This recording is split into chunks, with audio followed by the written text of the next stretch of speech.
Now, just before the International Court of Justice made its first ruling, its provisional orders back in January, I spoke to my brilliant guest today, Dr. Alonso Gurmendi, who is a superb lecturer of international relations at King's College London, someone who throughout this horror I've always looked to for his huge insight, obviously massive encyclopedic knowledge of international law, and just in terms of the detail, sheer level of detail, knowledge, insight, this is someone you really have to listen to, as those who will remember the discussion we had back in January can attest to. So, Alonso, it's great to speak to you again. How you doing? Thanks, Owen. It's great to be here. It's great to be back.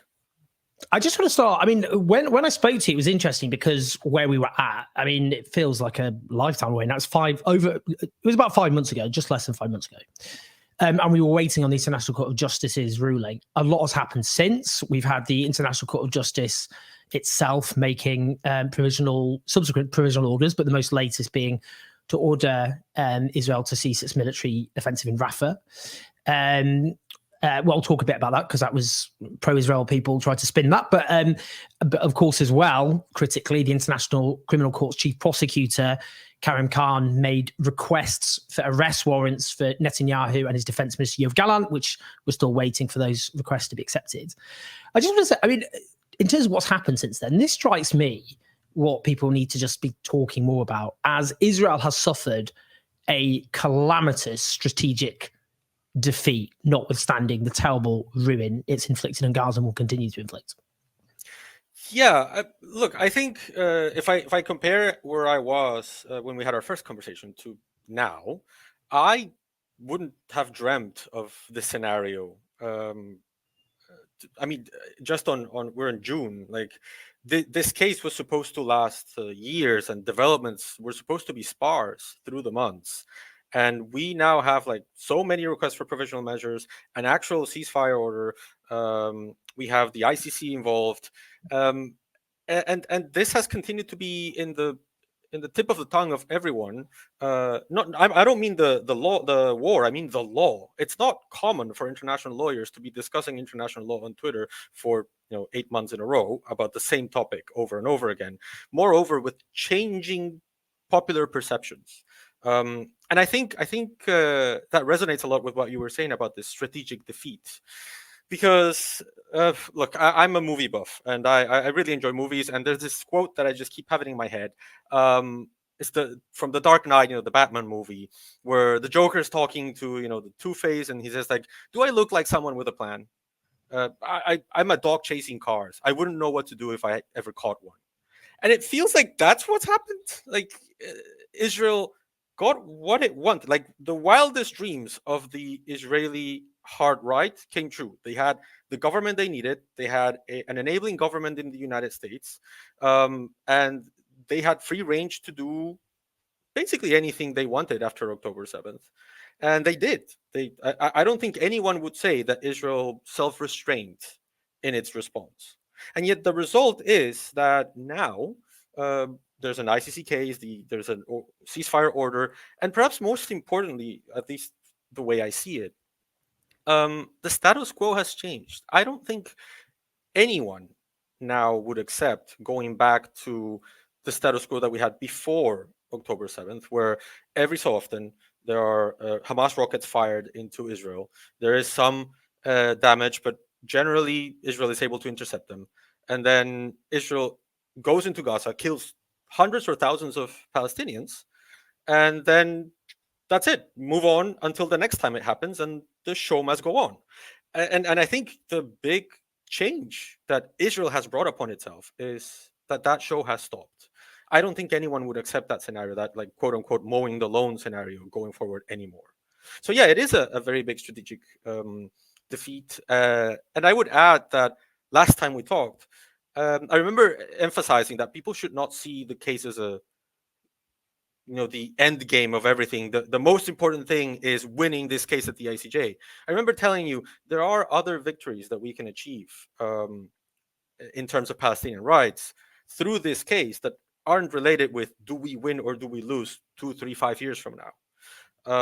And I think if I were to go back in time and tell Alonso from like a few months ago, hey, this is where we are right now, I mean, I think he would be very surprised. Let's just, in terms of how things have changed, let's start with Palestinian statehood. So before the 7th of October, that had very much vanished from much of the global radar. Many countries on earth had recognized and accepted Palestinian statehood. But you had normalization taking place between Israel and various Arab states, which much of the Palestinians, many Palestinians quite justifiably thought was just throwing them under a bus. That would simply mean accepting that Palestinians would never get national self-determination at all. You got obviously the vice tightening in the West Bank, Gaza under total siege. But now you've got a massive shift where you've got, various states like Spain, Ireland, have come out in support. Israel is furious, particularly about Spain, and has been waging a online war against the Spanish government. And even, if you say within Britain, the British political elites have had to now start talking about political Palestinian statehood. Now, I mean, a lot of this is just hot air, maybe. But what do you think about that? What this, in terms of where we've come in terms of just the acceptance of the right of Palestinian national self-determination compared to where we were? Yeah, so I mean, I'm from Peru, and I remember the last time that we had like this massive amount of like recognitions of Palestinian statehood, because people are talking a lot about the European states that recognize Palestine, but there's a lot of Caribbean states that also recognize Palestine, and in this numbers game, they count a lot as well. And I remember the last time that happened was in 2011, after like an initiative from Uruguay and Brazil, where South America recognized Palestinian statehood, and that was framed in terms of like, oh yeah, this is Brazil under Lula arguing basically that we are no longer the US's backyard. What is the most annoying thorn you can prick the United States with right now? Oh, Palestinian statehood. Okay, so let's do that. And so South America recognized Palestinian statehood, and that was massive. But it was seen in a very small regional context. It didn't really shift the conversation of Palestinian statehood in the centers of hegemonic power, which is where the difference lies now. In that, like, Ireland, Spain, Norway are now recognizing Palestinian statehood, and it's become sort of a talking point. It's become and not just did you see that Brazil recognized Palestine? No, it's just like, what are the arguments for Palestinian statehood? Why should they be? Why they should not be states? Is in the discourse, and this is opening space for approaches to Palestinian statehood, like maybe mine, that are not mainstream. I think even among people that do think Palestine is a state, because the traditional understanding of since when is Palestine as a state is 1988. When the PLO declared independence, and my position is different. I think that the mandate system as a system that recognized former Ottoman regions as independent nations, like that's the quote from the treaty, they're independent nations, subjected to the control of a mandatory, in this case the United Kingdom. Those were states. They were just some sort of like protectorate state. And so for me, at least, I mean, if Iraq had a king under its protectorate, it was a state. It was just a state whose sovereignty was subjected to limitations. And I'm arguing, my argument is Palestine was a state since the 1920s. And that's usually been a very minoritarian position. And now it's getting an opening because it's not just South America recognizing Palestine, it's the debate about Palestinian statehood changing.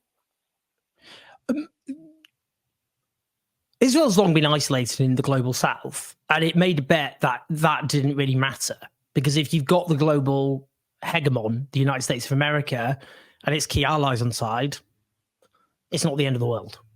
Do you think that calculation has somewhat changed in the last few months, that we've seen firstly growing more hostility from the global south than ever, but the global south able to flex its muscles in a way it couldn't before? So I guess my point is, has now animosity, has the hostility towards the Israeli state's project in the global south, does it now have consequences in a way it didn't have consequences? Yeah, well, I think with everything you need to distinguish states from people, because I mean, take my country, take Peru for example. Peru right now, it'll probably go along, General Assembly votes, but it probably won't do anything too radical with regards to Israel. The government would rather be happy with a country it can buy weapons from to oppress demonstrators in Peru. Um, and similar, like with like other governments in the region, in Latin America, for example, Milei in Argentina, until recently Bolsonaro in Brazil. um, those are governments that would generally side with Israel, and then they are voting with them. But I think uh, it's important to note that within the people in the global south, within people I talk to, I discuss, friends, family, um, there is an increased awareness of what is going on to levels that before this, Israel's onslaught in Gaza, it was sort of like, again, that thing that happens every once in a while. Oh yeah, the Israelis are attacking Gaza. What's new? You know, um, Now there's a lot more interest to go deeper, and so there already was a large community of informed people in the global south that were already expressing solidarity with Palestinians because of the shared history of decolonization and oppression, particularly in the Middle East, particularly in Latin American left politics. But now this is creating an impossible situation where, like, if this cause, I mean, I'm quite astonished that there is an encampment in the Catholic University in Lima in favor of Palestinian rights and calling for a ceasefire. That's quite astonishing. Catholic University in Lima doesn't buy weapons from Israel or anything like that, but it is an expression of solidarity. Mm. So if you turn what is usually just this faraway conflict for states that, like in Peru, for example, we have a lot of deserts. Let's buy technology from the Israelis to make our desert, quote unquote, bloom. You know, if you turn that from a very distant political discussion of just foreign policy into people are actually angry that you are doing this, you create problems at the domestic level. That is a big change that hasn't happened before, and I don't see it yet necessarily in Peru to a big degree, but in many other countries in the global south, outside of the Middle East especially, it is becoming untenable to just not at least have a strong position on this, right? So with the global south, we've seen obviously South Africa epitomizes that. It took Israel to court in the International Court of Justice, and I suppose that itself showed that the global south was more emboldened and able to flex its muscles in ways it couldn't before. And I suppose with the global north, what's interesting now is government political elites. Now, before, when it came to Gaza, there were kind of very containable protest movements, which involved marching, but I mean, they wouldn't even get any coverage. But now there is actually a much bigger mobilized constituency with a broad layer of public support and sympathy, which didn't exist before, which they can't ignore. And also there's the possibility of, well, I think there's the lag between you get a big protest movement and younger generations mobilizing, and then in the long term, you'll see them exercising more power on government to do things like on arms to Israel, So I suppose the global south's become more emboldened and more hostile, and the global north as well, which the Israel depends on. There's that shift, isn't there, which now is increasingly panicking Israel, which is why you can see it's lashing out the Spanish government and engaging in kind of like alt-right type trolling against the Spanish government, for example. Yeah, I think there's two levels, right? On the one hand, there's the global order changing, as in before, and that is not related to Gaza. That's related to broader processes that are at play. But before like 10, 20 years ago, South Africa would not have been able to be sufficiently independent in its foreign policy, even if the government wanted to just file a claim like this, or Chile just joining a ICC referral against Israel. All of these things are possible because the West, as the hegemon, its power is waning and the world is becoming more multipolar, which has its drawbacks. It's not necessarily super good, but like on this at least, it is allowing states to emerge as new powers, not necessarily as new hegemons that are going to like bend the rules for their own political advantage, but like South Africa and like Brazil are demonstrating as rule enforcers themselves, saying we have been at the other end of the the double standard sword, and we're not going to let you anymore. And I think that's so valuable, that's so new, that hasn't happened before.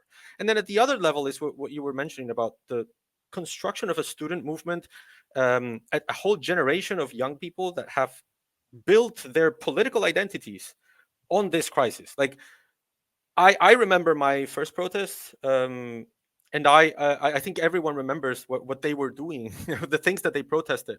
Um, and I mean, I grew up surrounded by protests against authoritarianism and against the war in Iraq. That was my formation years, and that shaped how I conceived my own anti-colonial and like democratic identity. And these students that are in encampments around the world now are shaping their own ideas around the conflict in Palestine. And so that is, strategically speaking, these are the students that are going to define politics into the future. Europe is a pretty old place with old people, so the generational change is going to come, and it's going to. And I know there's like some people trying to make Gen Z Gen Zionist or something like that. It's not really going to happen. It's I it is a very hard thing to sell to young people of Yeah. support bombing people for 8 months. I mean, let's talk about the International Court of Justice just quickly, because that's obviously ongoing. And I'm just, for those who are kind of generally curious, because this is a process which I think, we've all tried to be clear from the start, would take years to adjudicate on. So where do you see the process now with the International Court of Justice? What do you think is important details for people to know about South Africa's case alleging genocide against the state of Israel at the ICJ and how that is progressing?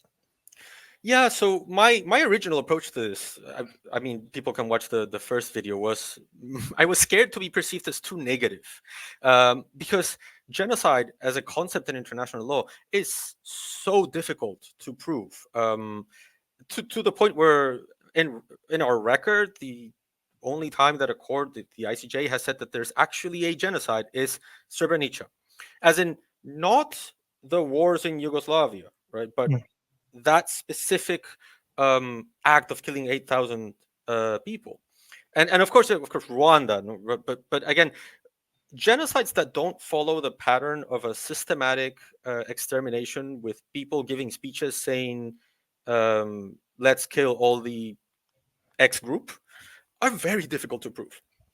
And so when we first talked, I wanted your viewers to be mindful of that. And Judge Nolte, the German judge, in his first individual opinion, sort of said what I was expecting the court to do, which is similar to what happened in Yugoslavia. It's not that the entire thing is a genocide. It's that there might be a genocide here, or maybe this person said something genocidal and wasn't punished. And so that's why I wanted people to accept that there were other important victories along the way, not just winning the entire thing. But since that conversation, I guess the main change has been this, what Francesca Albanese, the special rapporteur of the UN for Palestine, calls humanitarian camouflage, right? Trying to portray the situation as one where humanitarian aid is being given, but in a context where you can't really say that reasonably, because there is a huge famine that everyone is reporting. Every single humanitarian actor, every single international organization is reporting this huge famine that just doesn't stop.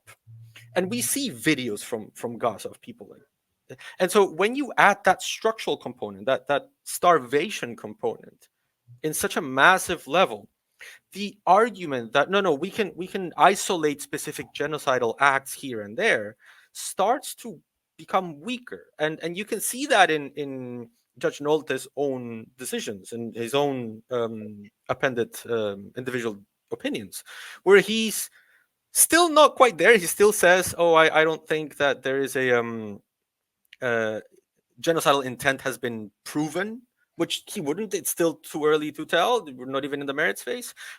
But I mean, the very fact that there is a ceasefire order, in other words, the way to protect the right of Palestinian people not to be the victims of a potential genocide, and I'm being as complicated as possible when I say this, so I'm not accused of simplifying it.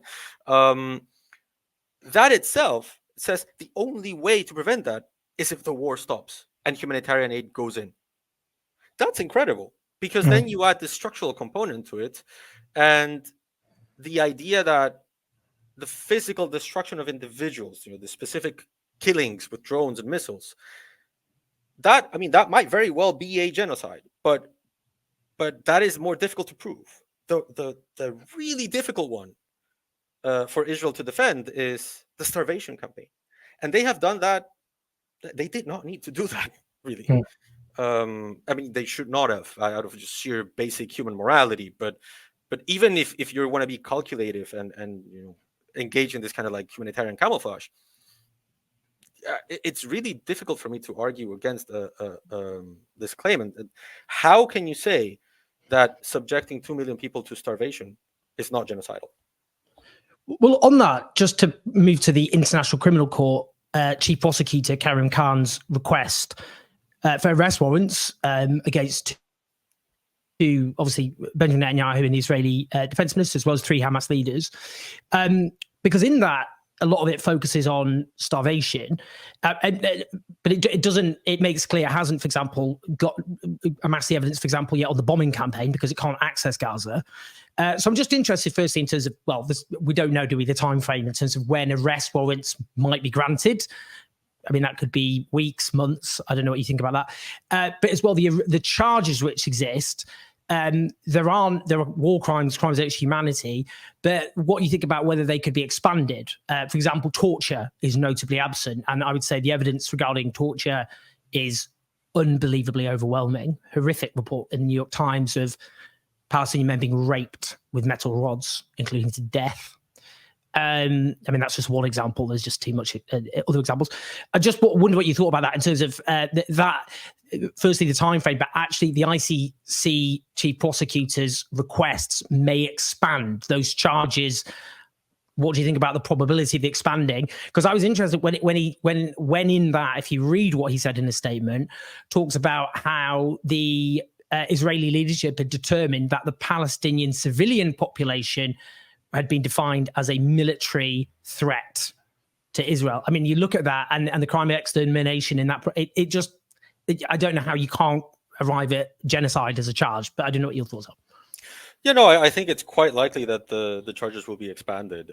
I think maybe that was one of the things that the people should have reacted with more give Karim Khan a little bit more credit, because yes, he took too long, but the fact that we have this request and that it was done, it was a very carefully crafted request. It had this extra panel of experts to sort of like validate and justify his own claims, fully aware that there are pressures, as we have seen, there are very strong political pressures going on behind, closed doors to prevent these things from happening.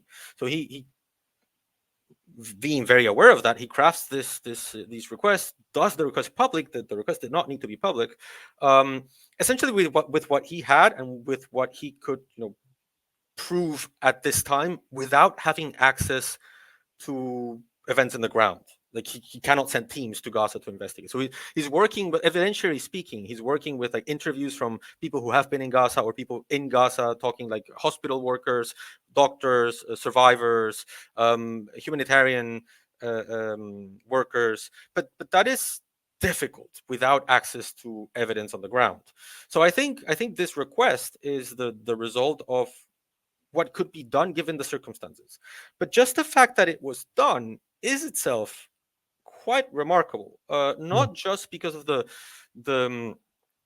history that, well, recently I think it was the Guardian and Harrods that revealed that the previous prosecutor had tried to move ahead with investigations and essentially got threatened mafia style not to. reports that, of course, should be investigated, probably by the ICC itself, under its own statute for interfering with international justice. But if true, then they're quite astounding. They show a machinery in place to prevent accountability. And we have had cases like close calls. The Mavi Marmara case, for example, was going to be investigated by the ICC and then wasn't.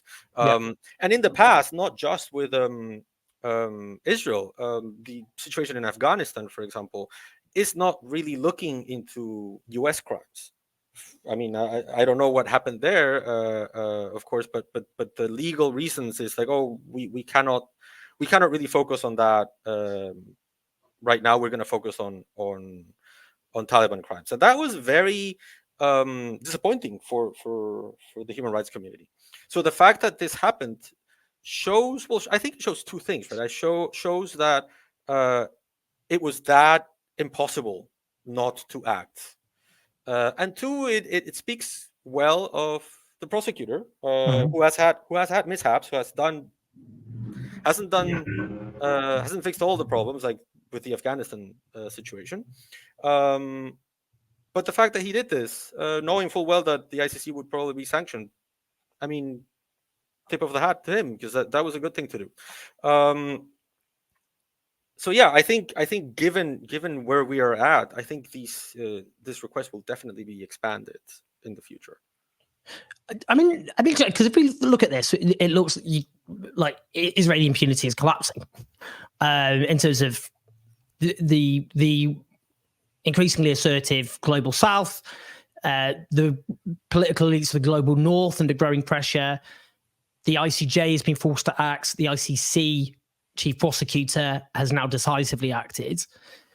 And but at the same time, if you look at the Israeli state in terms of its starvation program, let's just call it what it is, in Gaza has escalated. I mean, since the offensive on Rafah, aid has collapsed again. Northern Gaza is in a catastrophic state. The fact that this week the official Israeli Twitter account tweeted out, "We need to talk about the elephant in the room. Many Gazan civilians participated in the horrific events of October 7th. It is also reported that Gazan civilians held Israeli hostages captured in their homes. The world must condemn this in the strongest terms," and then included a excerpt of an Israeli hostage who declared there are no innocent civilians there, and then made a big bold quote. Had some account from Israel going, "Well, that's not Israel saying that. That's a hostage saying it. They're just including what her lived experience, her truth was." It's like, oh, fuck off. They obviously included that. It's just it's just, I'm sorry, you just listen to this. You think we're stupid, don't you? These fanatics. You honestly think we're thick. But the point there is what they put that out and they paid for it to be an ad. So they paid to promote it across the world. They paid Elon Musk.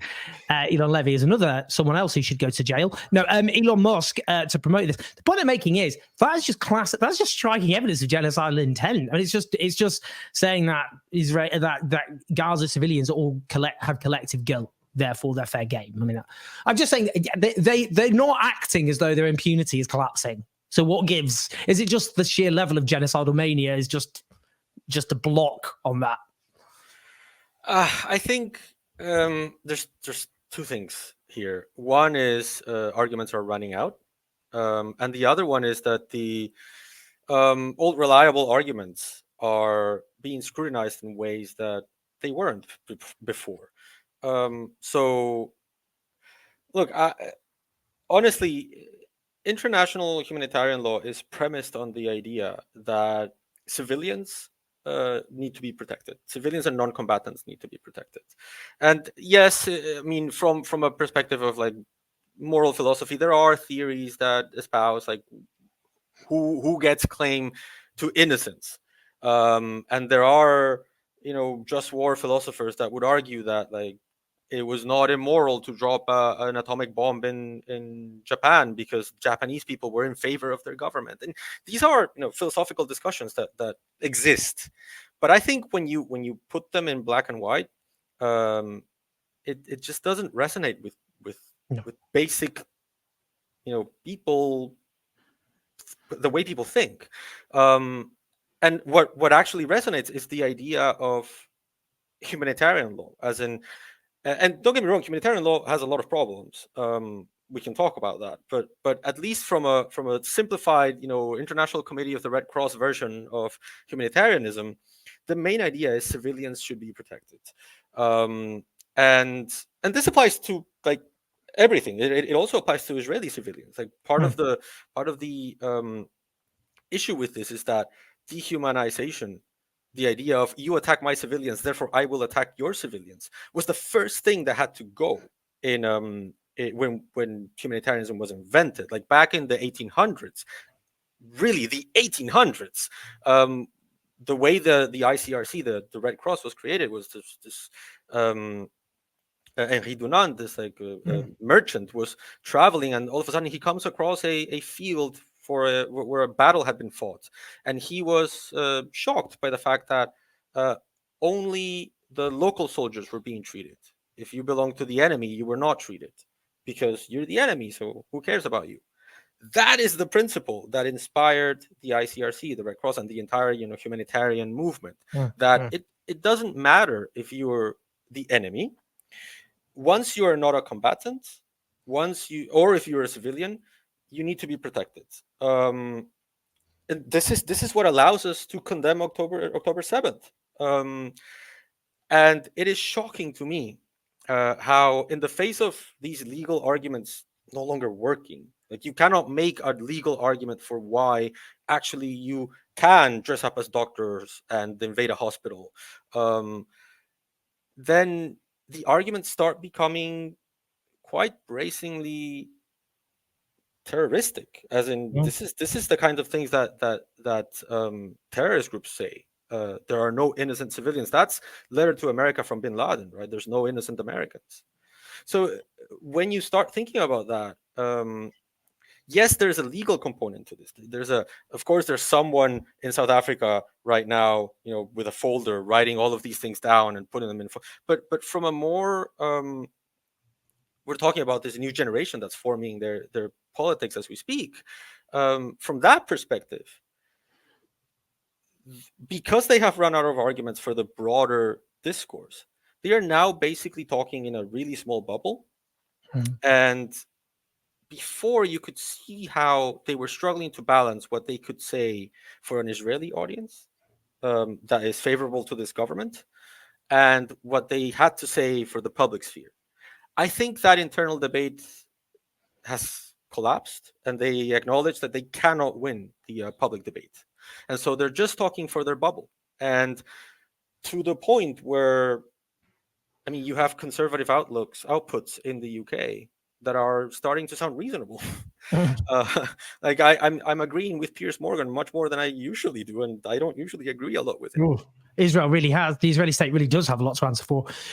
Just another point I just wanted to see what you thought about it is just how far you thought the legal net might end up being cast, because as much as clearly Benjamin Netanyahu and Yoav Gallant, the evidence that they have committed crimes against humanity and war crimes is overwhelming, and clearly we're talking about the Prime Minister and the Defence Minister, fine, but it would be a terrible, terrible, grievous error to suggest that they alone are responsible for what I would regard as one of the great crimes of our age.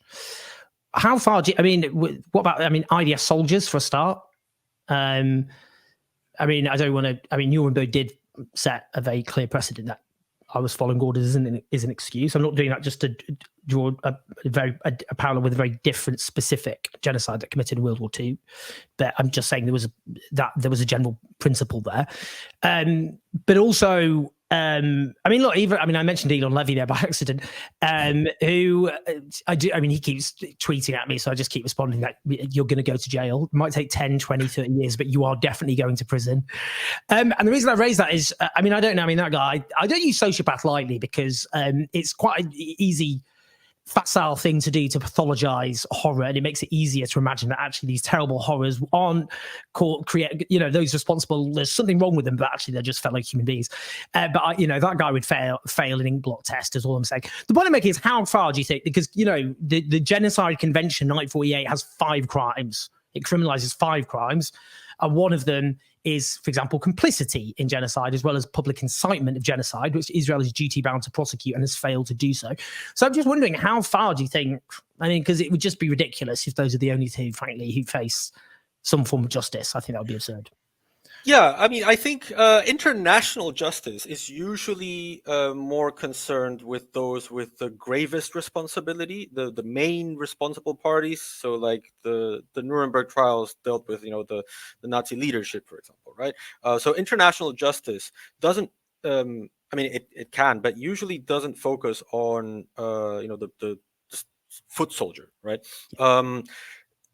That is why domestic litigation is important. And I know there are efforts in place right now in the UK to lodge war crimes accusations in domestic law under universal jurisdiction, to claim that if a British citizen or even someone who's not a British citizen who commits war crimes and grave breaches of the Geneva Conventions in Gaza and then establishes presence in the United Kingdom, then they should be investigated for war crimes. So I've interviewed Tayyab Ali, a solicitor, a couple of times, and he's leading the charge on that.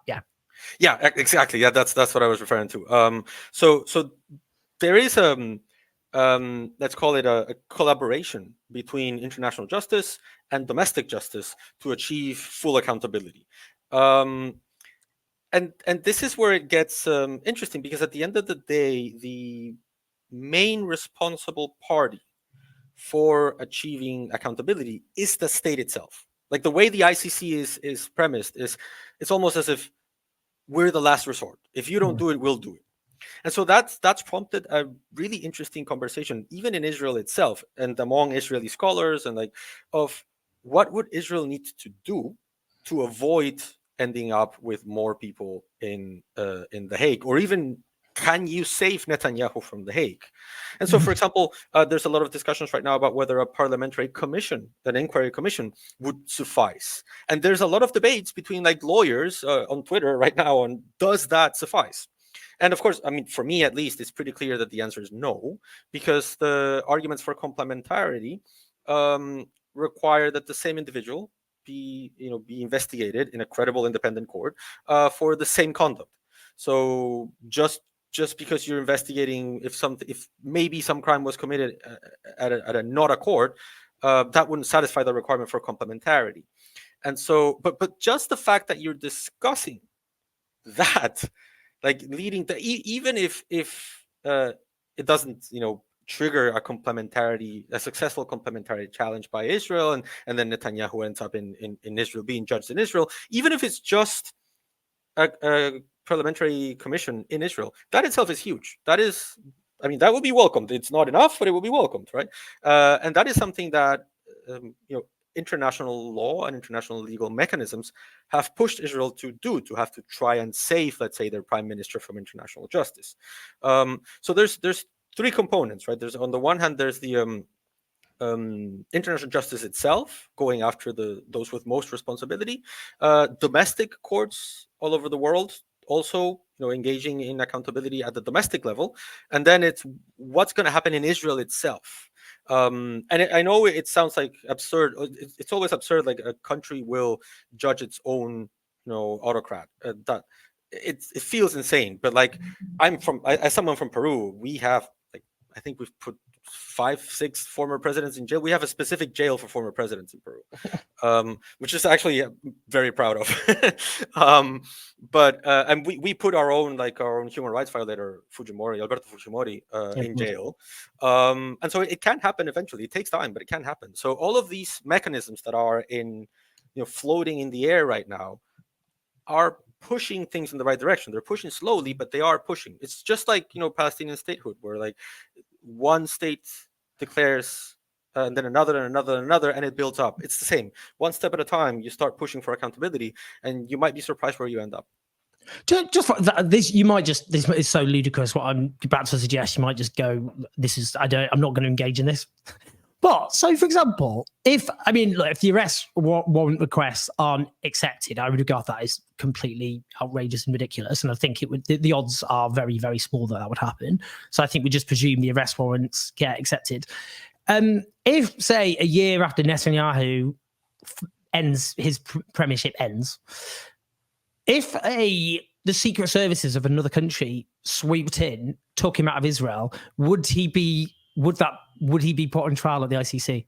As in, if some secret agents went and literally took it, like just dragged him out of the country. I don't know. This is the plot of The Dark Knight. Well, there we go. You put it in my head. The Dark Knight's in my head.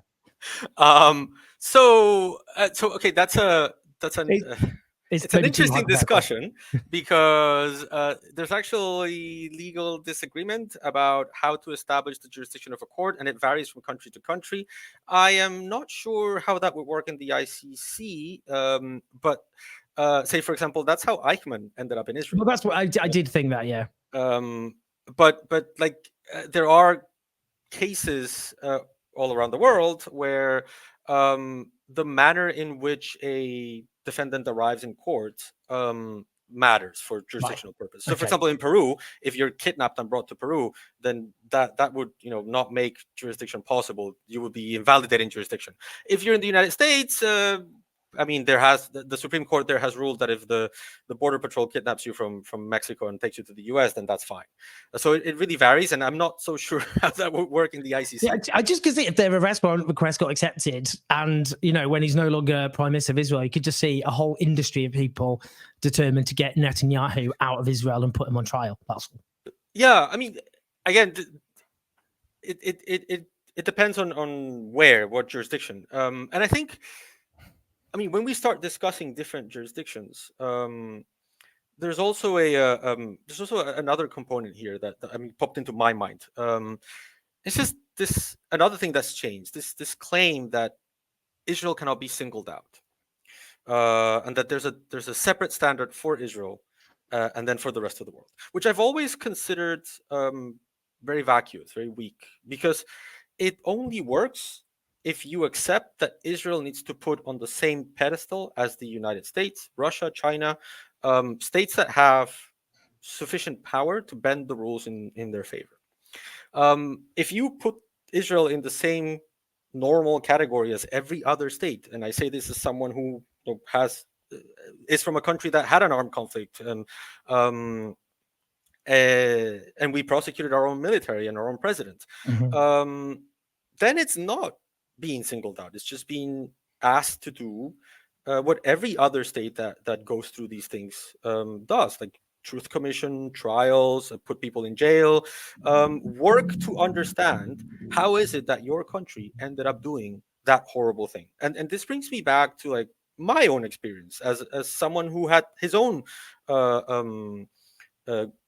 terrorist group attacking the country. It's not an easy situation. Yeah, the shining path, exactly. And I mean, there were others, the MRTA and all that. And this idea that Israel is being singled out flies in the face of how similar I see both experiences. Like in Peru, we have a word. It's called terruqueo. It's a verb. It basically means to falsely accuse someone of terrorism. I guess the translation would be but Hamas, right? Or blah blah is Hamas. And that is how societies that deal with this, like the vulnerability of being attacked, the idea of thinking, wow, there are people who really wouldn't mind if I died. That does something to the mind. It's not something that many people can experience. I mean, particularly in the global north, I mean, it's not very common to just if you say goodbye to your loved ones, you expect that they will get back home in the evening. When I was little, that wasn't necessarily the case. And so that does things to the mind, and that breaks up a society. It really shatters inner morality here. And you just want vengeance. And it takes time because individuals will get to no, this is immoral. We cannot become monsters to fight our monsters. Sure. But societies in general don't. It's not that easy. People don't work like that. And so there are processes in place all over the world to try to deal with atrocity crimes in ways that heal societies. Peru had a truth commission.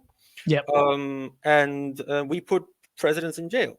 And even with all that, we're still dealing with the terruqueo, with the idea of calling people terrorists as a way to delegitimize them. And so we're still not done. Our Truth Commission is from 2003. It's 2024. We're still not done. And our Congress just passed another amnesty law for the military in their fight against the Shining Path to try to like produce impunity. Israel has never done that, ever. Much like the United States has not done that. The UK had a few trials, but like nothing big, because it still expects to be placed in that pedestal. And I think it would be even even healthy for Israeli society to have that conversation. So all of these things that have changed, we tend to frame them from the perspective of you started saying like Israel's impunity has disappeared or stuff like that. We can also see them in a different way, in that actually Israel is slowly being normalized. Not in the technical sense, but in the its experience to terrorism and its experience with conflict is becoming more average. It is expected of Israel now to hold accountability trials for its own war criminals. And that doesn't, this is a discussion that I get a lot in Peru. That doesn't mean that you need to say that the Shining Path is, a bunch of angels that didn't do anything horrible, or Hamas. You don't need to like love Hamas. It does mean that how you win matters. And these kinds of conflicts, they try to put you in a position where you say, no, I just want to win. I don't care what happens. I just want to win. And when that happens, if that happens, hopefully it happens, when Israeli society gets to that point, it will discover that it is not actually being singled out. It is actually being incorporated into a very large community of people all over the world that have gone through the same thing as Israel and have had to deal with crimes committed in their names and healed or improved, right? So I think that is, I guess, the positive outcome of everything that's changed since the last time we talked is that possibility, that option. Like, to me, I'm a strong believer. I am a harsh critic of the Peruvian reconciliation process. I think it's very much failed in many regards. But I'm a strong defender of us having started that process, because I feel that our society was broken, potentially as this idea of just kill them all, as Israel right now. I remember talking to people several years ago in Peru and saying like, oh, but you cannot just kill 100,000 people to end the Shining Path. And someone actually once told me, why not? And so I think the positive outlook is, Israel is not being singled out for its reaction to Hamas. It is actually finally becoming a little bit like everyone else. I think that's a very powerful place to end, an optimistic in terms of what that might mean for accountability. But I think as this discussion, as we've established, Israel's position is far, far weaker than it was. Its impunity dissolving in front of us. It's what was an extremely strong position with all the cards in its hands that has shifted. And the direction of travel, as things stand, is only headed in one direction, though we will see. So it's brilliant as ever, Alonso, to have your incredible expertise, as it was earlier this year. We will continue to speak as this horror continues, but hopefully with some optimism. So please like and subscribe for those watching. Leave your comments. Love to hear your thoughts as ever. But thank you so much, Alonso. Really appreciate it as ever. Brilliant stuff.